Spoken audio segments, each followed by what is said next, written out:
Kleber, pastor e empreendedor, como é que funciona isso? É só lembrar que empreender é ministério.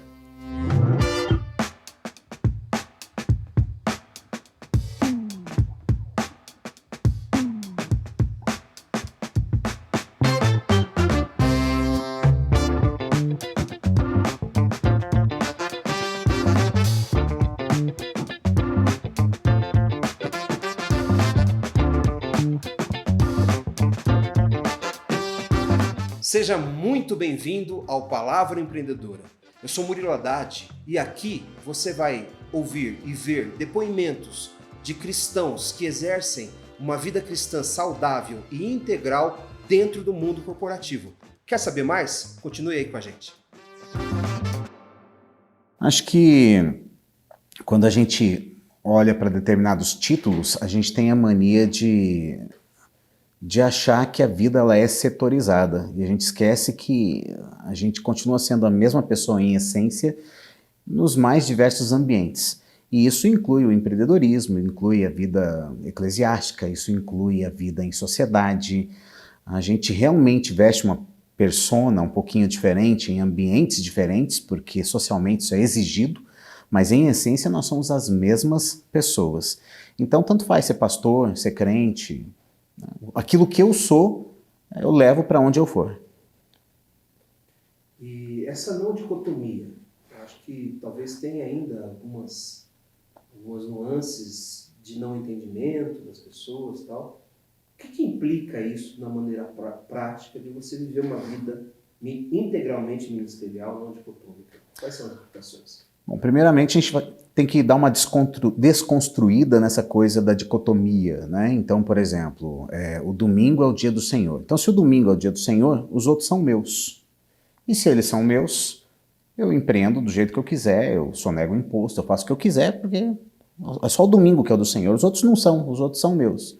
Mas quando eu entendo que nenhum dia é meu, todos os dias são do Senhor, eu começo a quebrar essa visão dicotômica e aí eu passo a ter mais responsabilidade das minhas escolhas. E com isso eu penso melhor. Será que se eu fizer isso tem a ver com aquilo que eu sou? E se eu não tenho esse pensamento, é porque eu ainda estou preso na dicotomia. Eu dividi a minha personalidade em cristão e secular, ministerial e profissional, e nessa divisão eu não consigo fundir esses dois mundos. Então o que isso significa? Que eu estou com uma crise de identidade. Está precisando sair um pouquinho mais daqui e entrar aqui. Né? Eu não estou vivendo um teatro. Então as implicações são de o tempo todo estar tentando moldar o meu caráter para viver um empreendedorismo ou uma vida profissional de acordo com os princípios daquilo que eu ouvi no domingo. As implicações basicamente são do dia a dia mesmo, são de fazer escolhas que honrem aquilo que eu acredito e que se eu ainda não sou, pelo menos que eu quero vir a ser. Você acha que isso então é um exercício do negue-se a si mesmo? É exatamente, porque se você lembrar do texto todo, ele fala, negue-se a si mesmo, dia a dia, tome a sua cruz, negue-se a si mesmo e siga-me. Então é um exercício diário. É um exercício, e assim, além de empreendedor, eu sou faixa preta de jiu-jitsu. E eu me lembro quando eu era faixa branca de jiu-jitsu, e o primeiro dia que eu tinha que fazer um determinado golpe, eu me perdia, era um negócio tão esquisito, era tão atrapalhado, mas depois de eu acho que atingi a faixa preta aos 9 anos, com 9 anos de prática. 9 anos de prática, 9 anos depois, fazer aquele mesmo movimento é natural. Como ele se tornou natural? Através da insistência, através de eu negar a minha preguiça, o meu comodismo, o dia de chuva para ir treinar. Eu tive que negar essas coisas até que eu me apropriei dessa nova identidade. Hoje, se alguém vai fazer um exercício comigo e fala, Kleber, esse golpe, eu não penso, ele sai naturalmente. Isso se adquire como? Negando-se a si mesmo, dia a dia. Isso é um exercício. Aquilo que a gente se torna tem a ver também com repetição, tem a ver também com exercitar, a gente se apropria daquilo. Ok. E fala um pouquinho, nós estamos falando de empreendedorismo e tal, mas fala um pouquinho do teu empreendimento, né? O que é o seu empreendimento? Contextualiza aí pra gente. Bom, eu sou aquarista, no caso mais específico, aquapaisagista, e eu estudei química. E durante a prática desse hobby, o que era um hobby, eu percebi que a química me ajudava a entender os processos dentro de um aquário. Então eu percebi, puxa, tem alguma coisa legal aí. Então eu montei uma empresa que fabrica hoje substrato para você plantar plantas aquáticas dentro do aquário e fertilizantes para manter essas plantas e entre outros condicionadores para o aquapaisagismo.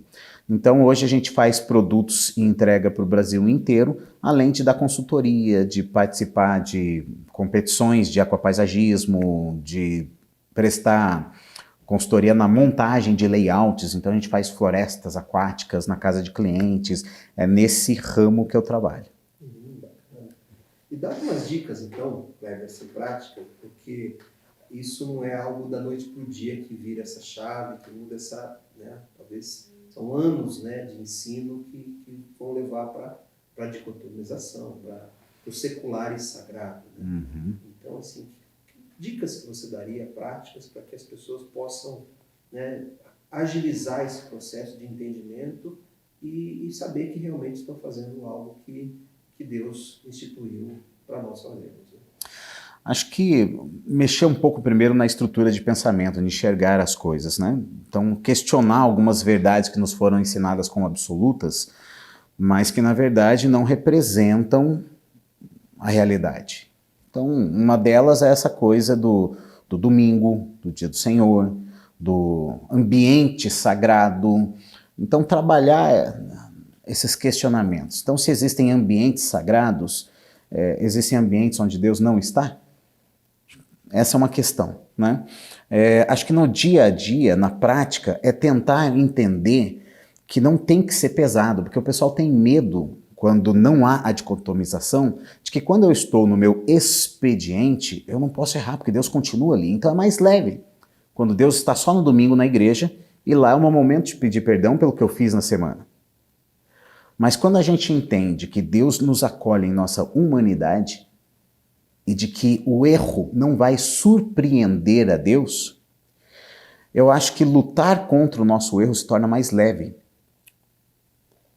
Eu creio que existe uma visão sobre a graça, de que a graça, ela até existe, até ela está lá, mas ela não é tão de graça assim. Eu preciso caprichar, porque senão a minha salvação fica em xeque. Quando, na verdade, eu preciso me lembrar que não há nada que eu faça de tão bom que vai fazer com que Deus queira ficar com vontade de me salvar, ou de tão mal que Deus queira que eu vá para o inferno.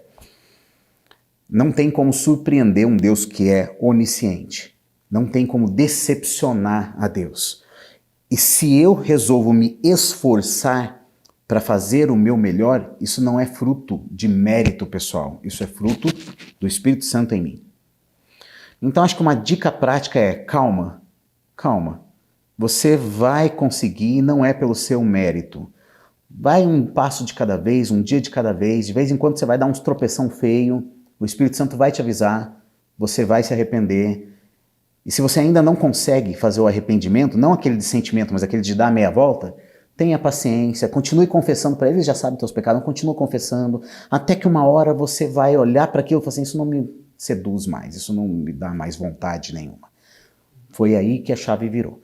Deus tem todo o tempo do mundo e Ele te concede esse tempo para você exercitar isso. Maravilha, Kleber. Obrigado pela tua participação aqui no Palavra Empreendedora. Foi bem interessante, né, a tua abordagem. Agradeço bastante por você estar aqui conosco. Obrigado a vocês.